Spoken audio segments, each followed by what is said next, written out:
Hello, everybody, and welcome to Books in Hindsight. This is part 2 of our interview with Irena McCammon Scott. Our first interview was so incredible, we had to just keep going, and so we want to bring it to you in its entirety. Before we continue, though, I have to caution you, the end of the video, we started to have some technical difficulties, so the sound quality might not be that great. And where it is not that great, I just edited out the video. So we also want to encourage you, please subscribe and remember that we do not monetize. We don't have commercials on this podcast. We want authors to be able to say and think what they want. So we get our support from people like you. We're kind of like PBS. If you don't support us, there's no us. So we ask you, support us at booksinhindsight.com. Go there and pick out one of the books by our author, Irena McCammon Scott, today. Or go to hindsight.com and pick out one of my great books. Or if you are into fashion, check out one of our great t-shirts. Born to Read is very popular this spring, and you can get it in men's and women's styles, as well as check out our signature shirts. High quality fashion for high quality people. All right then, without further ado, let's bring out Irena McCammon Scott. Let's go to the phones.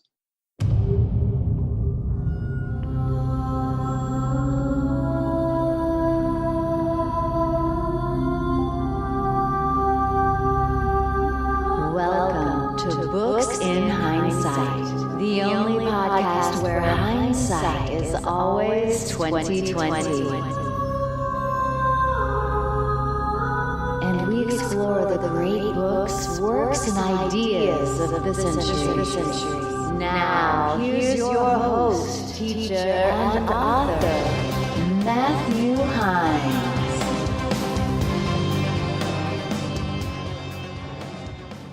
Well, okay, so let's go back to all the way back to our Washington merry-go-round. And one of the things that they were afraid of is a mass panic.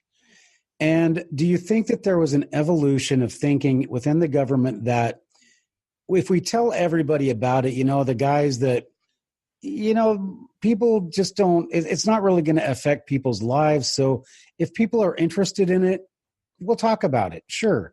But we're not going to come out and panic people and say one day, oh, there are UFOs, because there are people that basically, because of their life, their situation, their thought processes, they just can't handle it.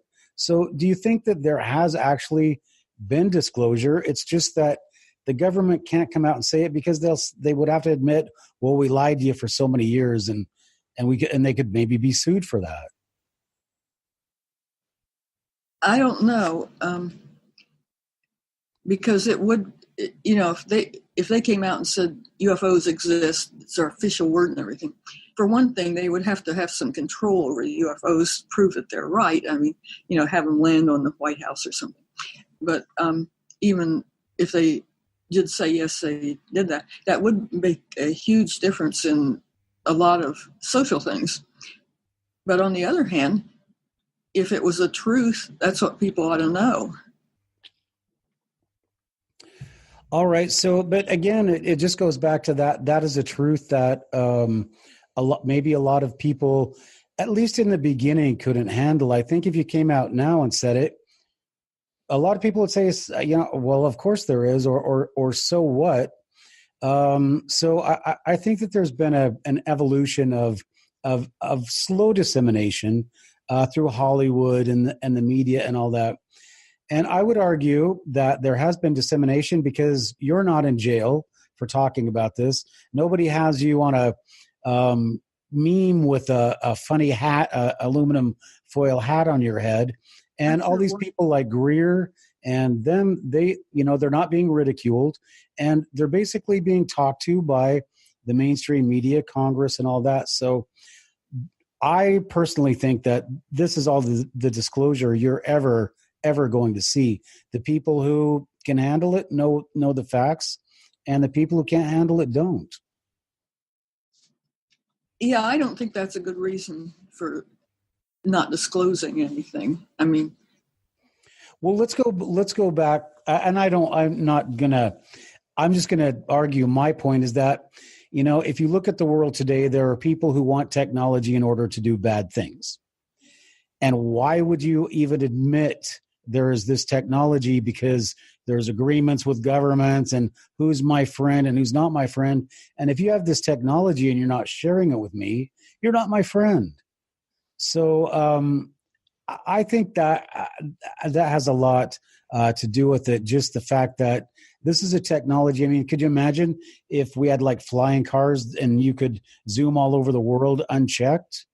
Well, then there would be no control. So anyway, that's just what I think.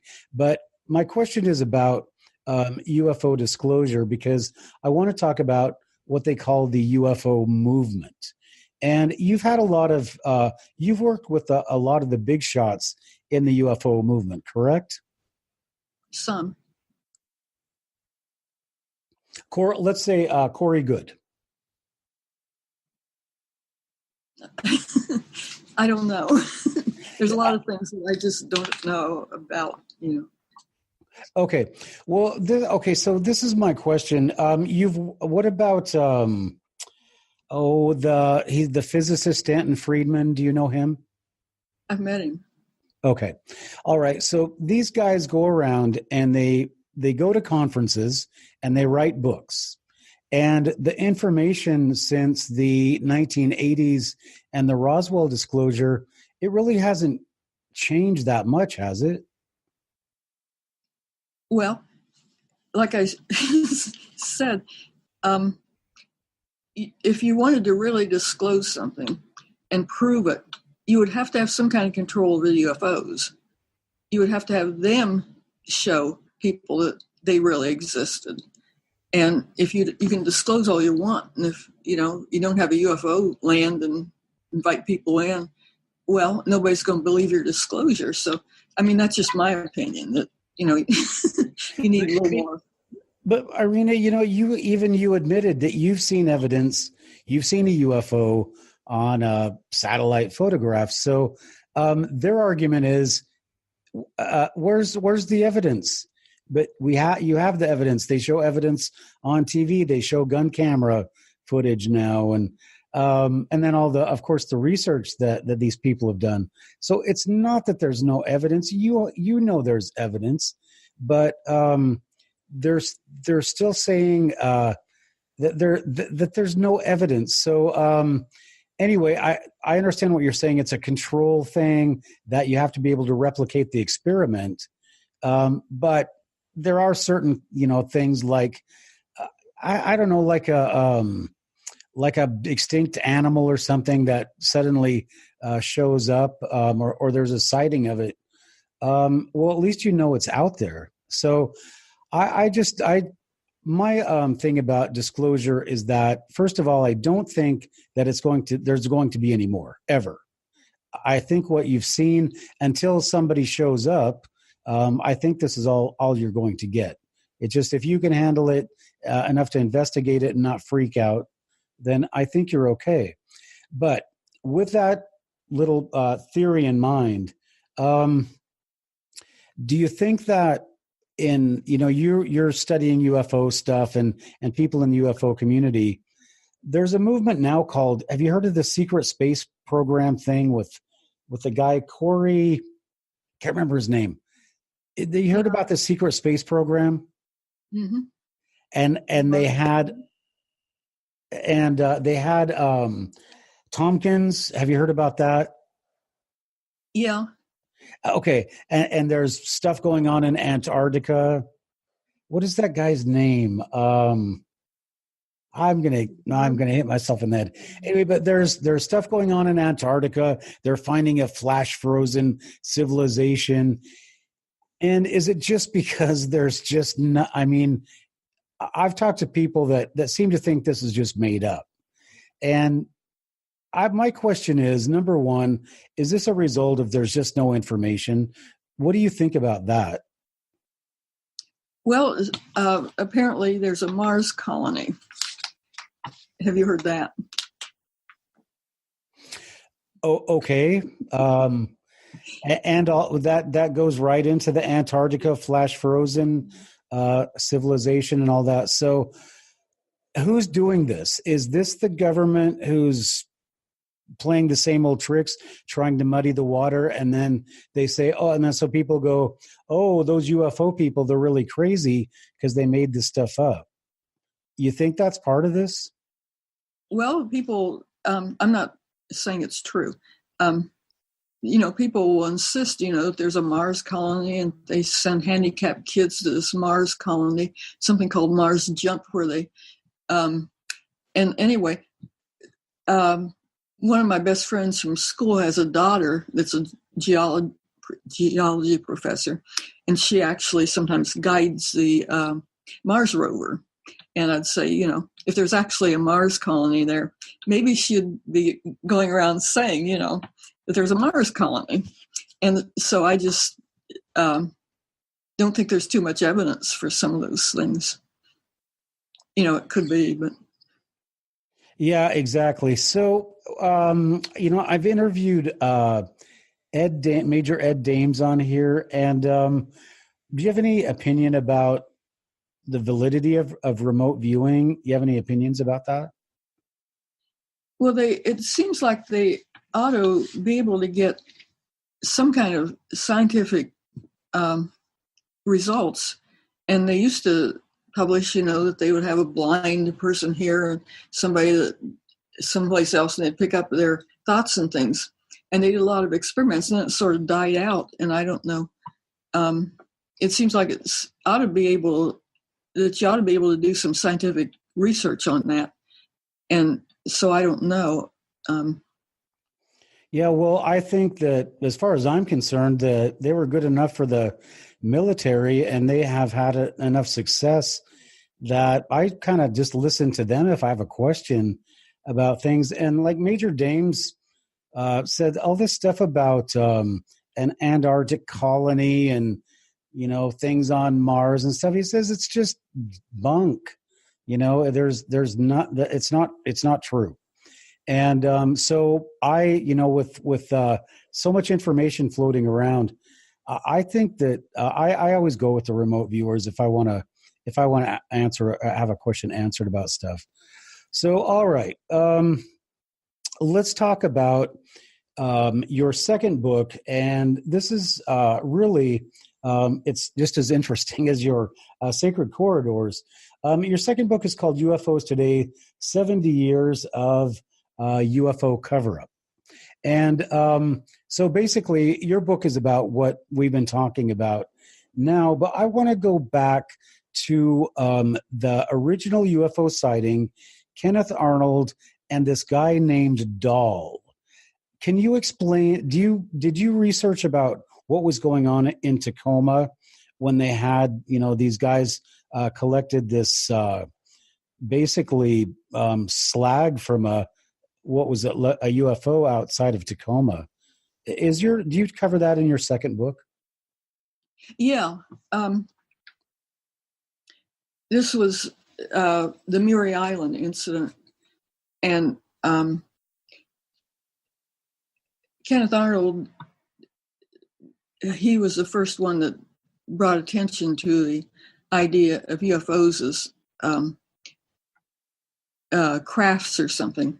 And he had this sighting, and he was a real experienced pilot. And he was able to calculate their speed and things like that. And at first he thought they were guided missiles. I mean, nobody ever heard of UFOs. And reported them. And people thought, he and other people thought they were maybe Russian craft, and they were a lot faster than what the government of the United States had. And so eventually this went to the idea that maybe they're from other planets or something, which is still an idea about them. And so this, what was his name? Raymond Palmer, who was a science fiction writer at the time, contacted him and wanted him to examine this report from these people that said they had seen a UFO. It was from Muiry Island. I think it's called the Muir Island Affair. And it's generally considered a hoax, but I went deeper into it and thought it was a very complex hoax instead of just some simple hoax. And the people were Dow and Chrisman. And Arnold had a lot of weird things that happened to him. Palmer wanted him to investigate this. And Arnold didn't know that Palmer was a science fiction writer. He didn't know anything about him. He just, this man wanted him to explore, and so he decided to do it. And he took off in his airplane and didn't tell anybody when he was taking off. And mysteriously enough, he had another UFO sighting of really weird, these little tiny, like about 20-inch wide UFOs on his way. And so he went to Tacoma and met the people and started investigating. And the first thing that happened to him was that he didn't know anybody there, and he hadn't made reservations for anything. And he called around, and there was no housing, no place to stay. And so after he called them the hotels or whatever they had back then, finally he called the most expensive one in town. And the most expensive hotel in town said, yes, they had a reservation for Kenneth Arnold, which was pretty mysterious to start with. And he hadn't made any reservation or anything, but he thought it must be, another Kenneth Arnold. But since he didn't have any place to stay, he would go and stay there. And so he did. And no other Kenneth Arnold showed up, which would make you think something's set up there to start with, because why would there be a reservation for him? It might be an accident. But then he wanted to see Dow, who had reported that he was at Muiry Island in a boat, and that these UFOs had flown over and dropped material, and that the material, I think, killed his dog and hit his son and things. And I don't think that was true. But parts of this get mysterious, because then he looked Dow's name up in the hotel directory of, the phone directory for there, and found him and wanted to talk to him. Well, Dow didn't want to talk to him and said, get out. This is really dangerous stuff. You don't want to get mixed up in this. But finally, Arnold convinced Dow to talk. And so then Dow gave him this really weird Men in Black story. And this was years and years and years before anybody had ever heard of Men in Black. And Dow said that this mysterious stranger had come to him and told him everything that happened on this, when he saw the UFOs, that this stranger had told him, what had happened, even though he was the only witness that the stranger knew about him. Then the stranger threatened him and said, if you say anything, you're in trouble. Now, just like a classic Man in Black thing, but it was way, way back in 1947 when nobody had ever heard of Men in Black. And so, anyway, there were a lot of really weird things that happened. For example, there seemed to be some kind of informant that was telling the newspaper everything that happened, the conversations that were going on in Kenneth Arnold's room. Kenneth Arnold met another person named Smith that was an airline pilot. And his airline had also seen pretty much what Kenneth Arnold had seen of, these 9 UFOs. And so Arnold thought, this is above his area of expertise, and he called Smith, and they both were staying in the hotel room, which people did back then because they didn't have any money. And so as somebody was telling the newspaper everything that went on in their room, which had caused a person to think that it was bugged. And back then, what they viewed as bugs were, like big electronics things. And maybe, if it was the government doing it, they might have had much smaller bugs that they couldn't find, but they didn't find a bug. But then they had contacted these people from the government to come out, and the government people came out and were also looking into it. And Dow and Chrisman, I think it was Chrisman, gave Arnold a box of these samples to put on the plane that Brown and his coworker were taking back with them. And Brown didn't want them. He was the government guy that came to look at it too. And they put it in the plane. And Arnold said that he didn't think this was the same thing they'd showed him, that this was a box of something else. And then the plane blew up and killed them both. And there were just a whole slew of really weird things that happened right immediately with Kenneth Arnold after he'd seen his UFOs. And, I was thinking that maybe the government knew something ahead of time and was setting up a hoax. I mean, it was a hoax, but it sounded a lot more complicated than just a hoax that a couple of people had set up in just by themselves. Okay, and Irena, so I'm gonna jump in here and just kind of fill in some things that you probably know or may not know. But okay, so as far as Palmer goes, his books actually ended up in Spielberg's Amazing Stories. Now, I've seen a guy talking about this thing on YouTube, and that plane that crashed. I understood that was actually an Air Force or an Army Air Force plane. It was a military plane, and it crashed up on Mount Rainier. I'm not too sure where it crashed. No, it crashed down by Longview. It crashed in southern Washington, and anyway, there were just mysterious circumstances around it. So there was a connection that the FBI came out to investigate, and who came out to investigate the SAC or whatever you call him was Guy Bannister. Remember that name? I can't think of who he is. So Guy Bannister was the guy who was handling Lee Harvey Oswald.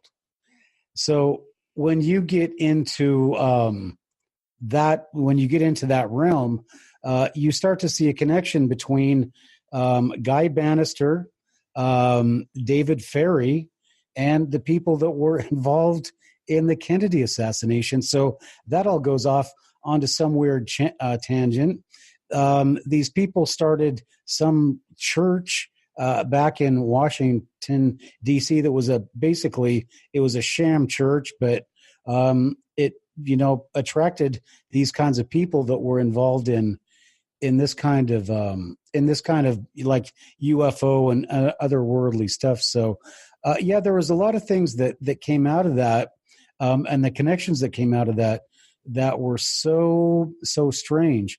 So my question for you is, you said the government came out to investigate. What branch of the government came out? You said something about a Smith? Smith was the airplane pilot. Which branch of the government came out to investigate the debris? It was, I think it was called Hamilton Air Force Base in California. I'm not sure. There was Brown and somebody else, and I should remember his name, and I don't. They were working for the Air Force, and they were they had contacted Arnold to start with, and not too long after he had made his report, and the government sent him out to talk to him, and they had they were very friendly to him and listened to him. And what they collected, he'd got a whole lot of mail after that happened. And he was open about it and said, look at the mail, whatever you want to. And he said what they collected was information from societies and groups that were writing to him that were interested in UFOs. And then they went back and they told him to, if he had any questions, to contact them, and gave him a phone number. But what was funny was early on was that then Arnold wanted to contact him after he met Dow and everything, was in Washington, and he did call him, but that Brown took his call from out of his office. I mean, it was his office number he's supposed to call in the government, and Brown said, call me back someplace else, and didn't take his call from his government office, which sounded fishy to me too. There were a whole lot of things that just sounded really fishy.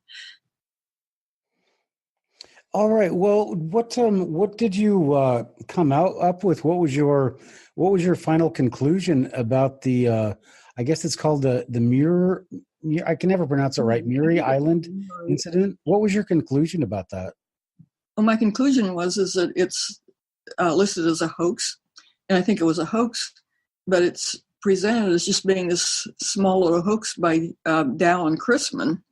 It's just two people that did a hoax.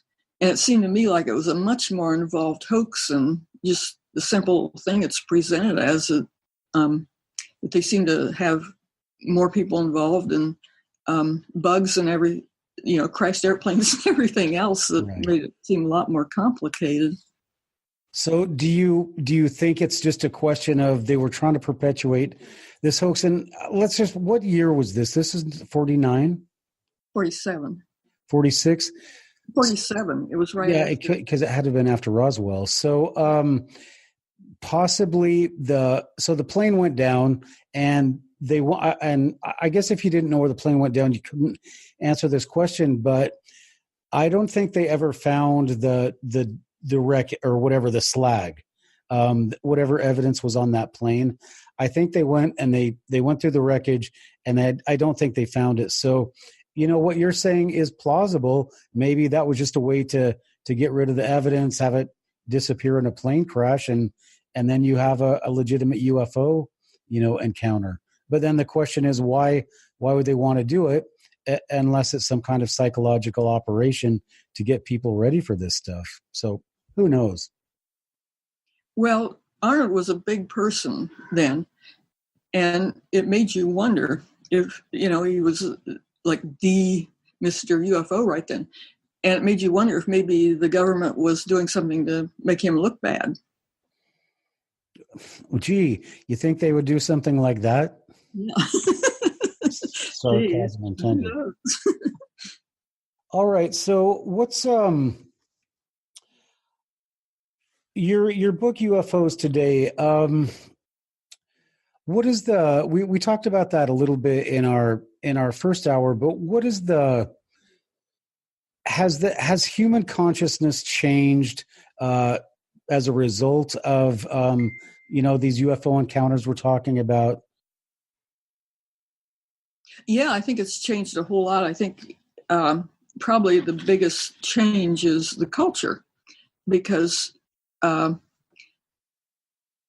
there's probably been things like UFOs all through history. I mean, people see globs and orbs and things, and there's reports of that. Oh, you don't know what they are. But with this, the idea came in that some of these might be spaceships or beings from other planet. And so I think now people are thinking, that maybe this is some kind of contact with other beings from the universe or something like that. And I think that idea came in the culture with Kenneth Arnold and Roswell and all that nobody had identified the idea of crafts or orbs or anything like that with other planets or space or ET or whatever. Yeah, and I think that just historically, for the first time, I mean, people, as you mentioned, had seen UFOs before, but because of World War II, that was the first time that everything had become centralized. The government had become centralized, and like they'd have the Texas, at the turn of the century, they'd have things in Texas. They'd had some UFO crash, or they buried some alien there. And of course, there's all the paintings that have the UFOs in them. But I think after 47, at the end of the war, when we were becoming more of a controlled, I guess, in society, and I guess a standardized society where information basically could come from one source for the first time. That it was the first time in history that we could actually kind of look at the question of whether there is or not. Now, the other thing I want to ask you about is when the Condon report came out, their conclusion was it's all a philosophical question. Do you think it's still a philosophical question? Well, the Condon report was negative. It was debunking, and its conclusions didn't agree with its findings at all, because their findings were that they couldn't explain about 1/3 of their cases. And then they said, well, UFOs don't exist. Well, that's not scientific at all, because we can't explain 1/3 of your data. You don't say something definite, well, this doesn't exist. So it was sort of a cover-up, or it was the way the government wanted to end Project Blue Book, and they just had us hired a scientist who was against UFOs and had him do some experiments that weren't correct, and then say, well, there's nothing to it. So what was the question? I'm sorry. I just was kind of asking, I just want to basically lead into this question. And the question was, have we gained in like consciousness because of this supposed UFO contact? That's the question. But I guess because I'm leading into, do you think that we're ready? Do you think that, we're talking about some people are, some people aren't, but do you think we're ready now for a UFO contact? You think the world wouldn't end if there was? Well, when you're talking about contact, yeah, I think some people are and some people aren't, and it would be devastating to some people, and some people would say, well, that's what happened. That's what you expect. But I think that another part of that is that they always say, well, they will give us secrets. They will solve our problems for us and all that. Well, we may not be ready for that. We may be supposed to solve our own problems and figure out things and not be helped along. Or if we're given weapons, we might just immediately, annihilate the whole thing. And so we may not be ready in that context of them giving us secrets or giving us weapons or improving our health, because we may have to advance to that on our own. Yeah, that's a very good point, because if you're to go back to Corsi and Roswell, and if we were to get this technology from them, look what we did with it. We just used it for guns and, better weapons. So you make a very good and valid point. What happened to Dr. Hynek? He had eventually, when he was about the right age to die for man statistically, he had cancer and died. Okay, and did he any deathbed confessions he made or anything like that? One thing, I was very honored. He invited me to his house to talk to him right before he died, and I couldn't make it, and I was so disappointed. But no, I don't think so. I think he, from the notes I had that I put in my book from Battelle, he didn't have the high classification that some of the other people did that were studying UFOs, and so there were a lot of people with higher security clearances than he had that would have known more about what the government was doing than he did. He probably knew a lot, and he certainly suspected a lot, but he may have not had the clearances that some people did to know more about him. Yeah. So, do you? What is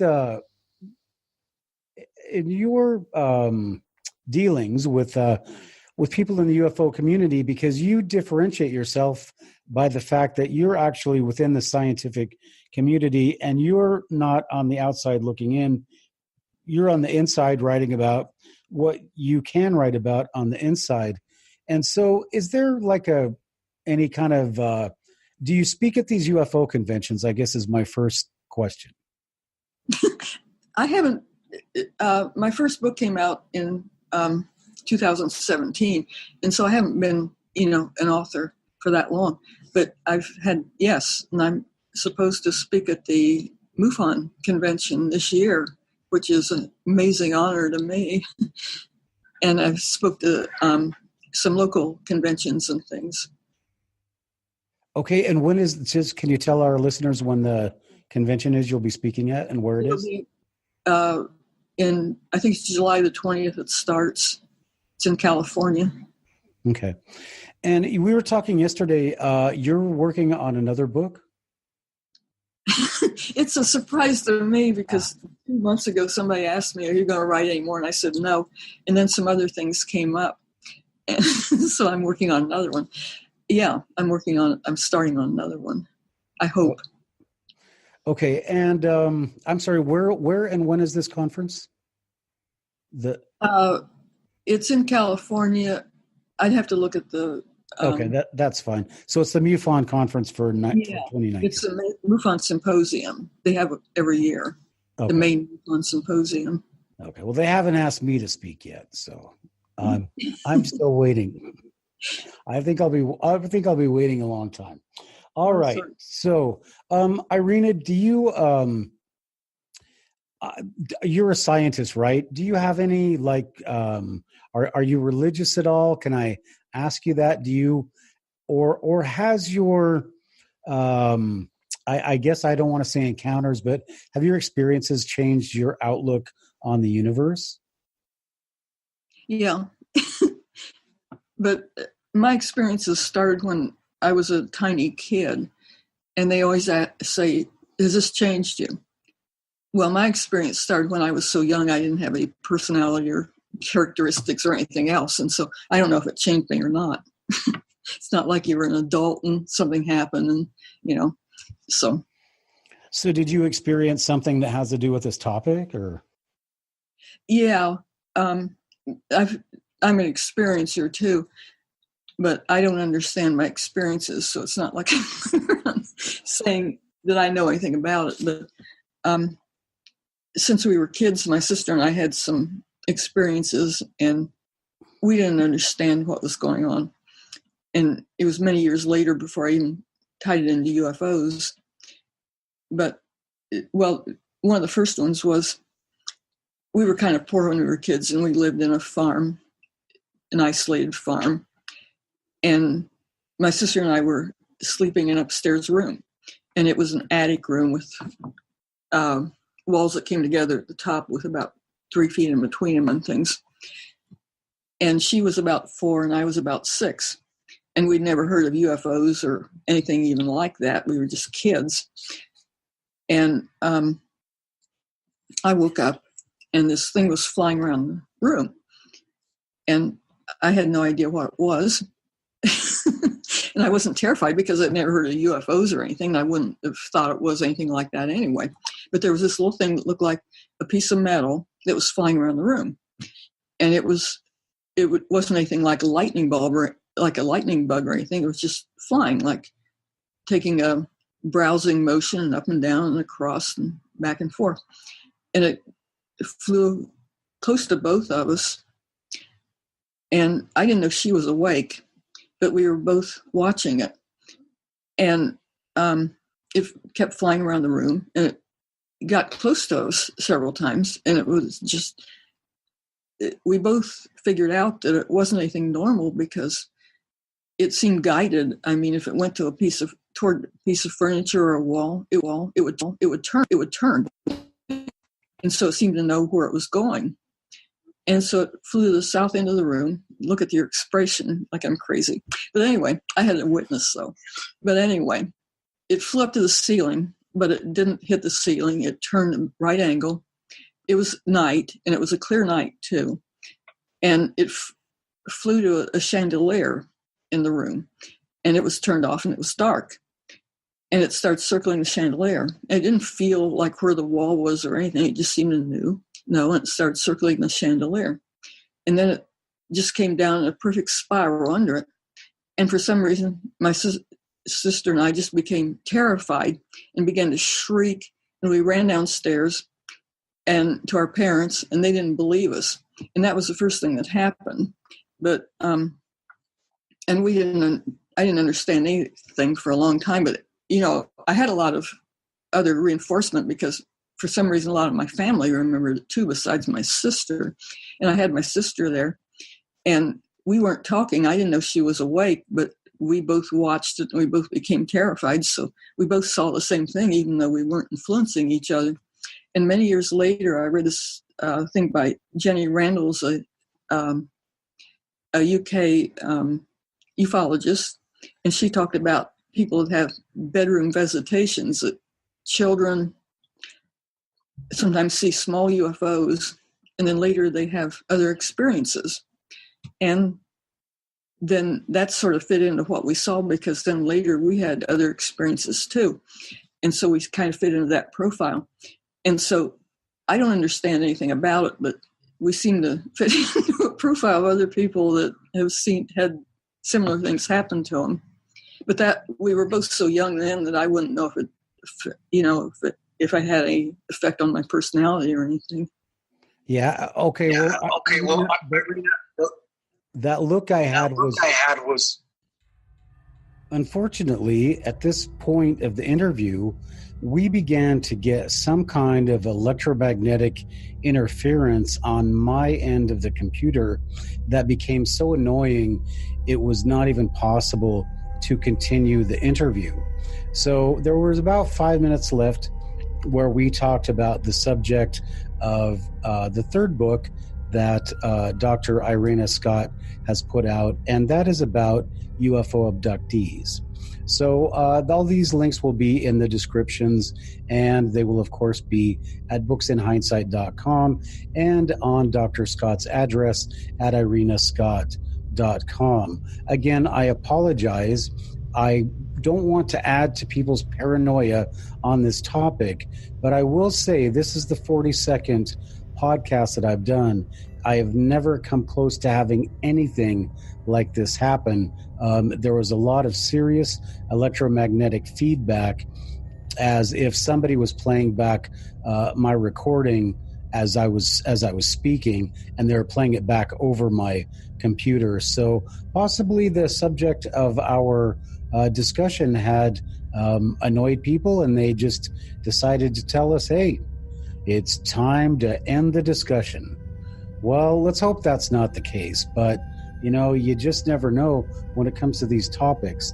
But I do know this: we had a lot of things that we still needed to talk to Dr. Scott about, and we didn't even touch on her third book about studies of UFO abductees, and we didn't get to hear about her talking about her own UFO contactee experience, which is really fascinating.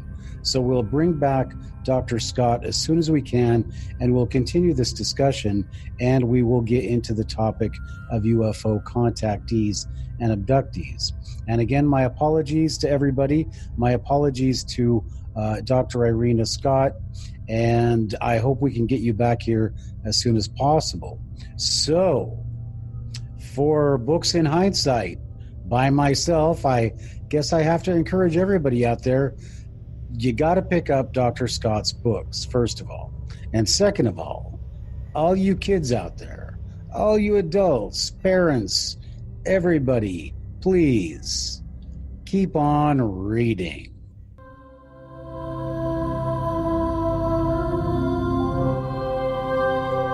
This has been Books in Hindsight with your host, Matthew Hines. Please join us for our next podcast and look for our archives on iTunes and go to thehindsight.com. That's HEINES site.com for great books by Matthew Hines and other great authors.